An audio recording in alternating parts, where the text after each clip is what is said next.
Picture this. Forensic scientists walk into a room, take just a single temperature reading of a body, and predict the exact time of death. Sounds like magic, right?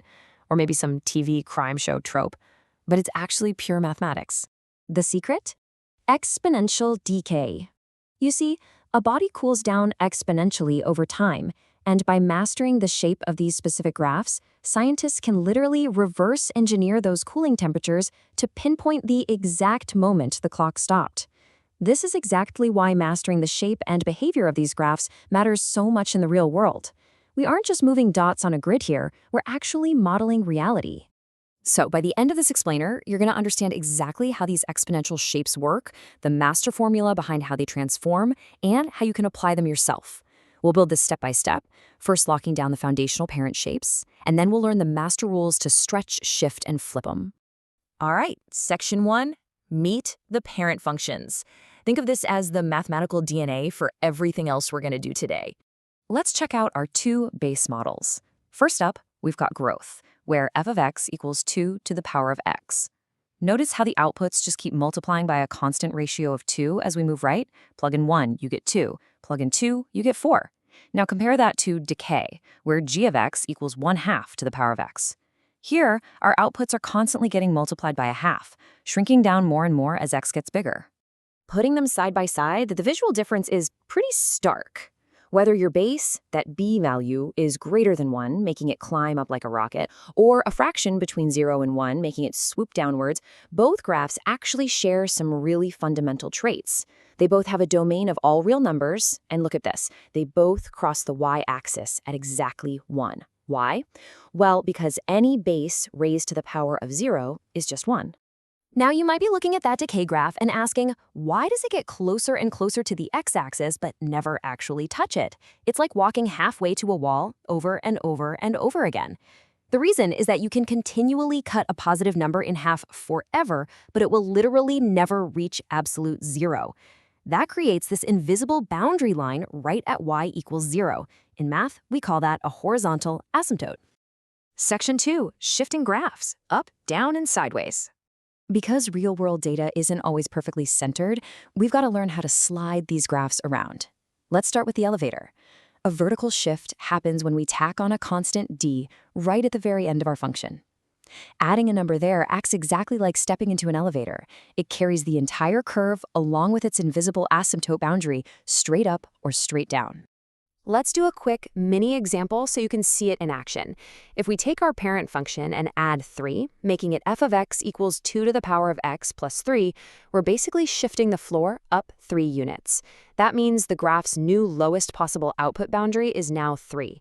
Our new asymptote sits at y equals 3, and the range shifts to be everything from 3 all the way up to infinity.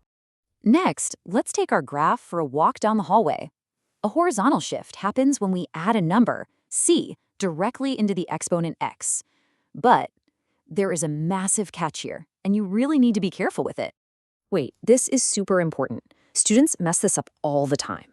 It's so easy to think a positive sign means move right on the axis, right? But horizontal shifts always happen in the absolute opposite direction of the sign. So an exponent of x plus 3 actually shifts the graph to the left, while x minus 3 shifts it right. Lock that rule into your memory right now to save yourself some really easy points on your next test. Moving right along to section 3, stretches, compressions, and reflections.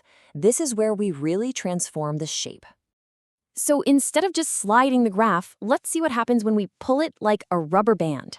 Multiplying our base by a front coefficient, let's call it a, acts just like resizing a photo on your phone. A number bigger than 1 stretches it taller, making that curve climb much faster.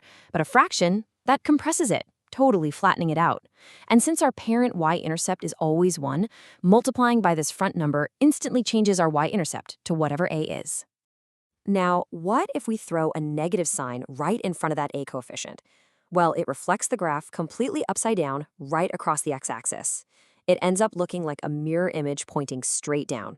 On the flip side, if we attach a negative sign directly to the exponent x, it reflects it horizontally. It's like holding up a mirror across the y-axis, literally turning growth into decay. Section 4, the master transformation formula. Let's pull everything together. We've looked at all the individual moving parts, And this single master formula brilliantly captures our entire toolkit. Think of it like this. A in the front handles the stretching, compressing, and vertical flipping. The C up in the exponent takes care of horizontal shifts, remembering to go backwards from the sign, of course. And finally, D at the end is our trusty elevator, shifting everything vertically and locking in our new horizontal asymptote. Okay, let's test this out right now with a mini example. If we have the equation f of x equals 2 times e to the negative x plus 4, can you identify the 3 separate transformations happening to the parent graph? Take a quick second and break it down in your head. All right, let's see if you nailed it. First, we've got a vertical stretch by a factor of 2 thanks to that 2 out front. Second, there's a horizontal mirror reflection happening because of the negative attached to the x. And third, we get an elevator ride up 4 floors because of the plus 4, which sets our new horizontal asymptote firmly at y equals 4. How'd you do? Section 5, Solving Graphically with a Calculator. Let's make this perfectly practical.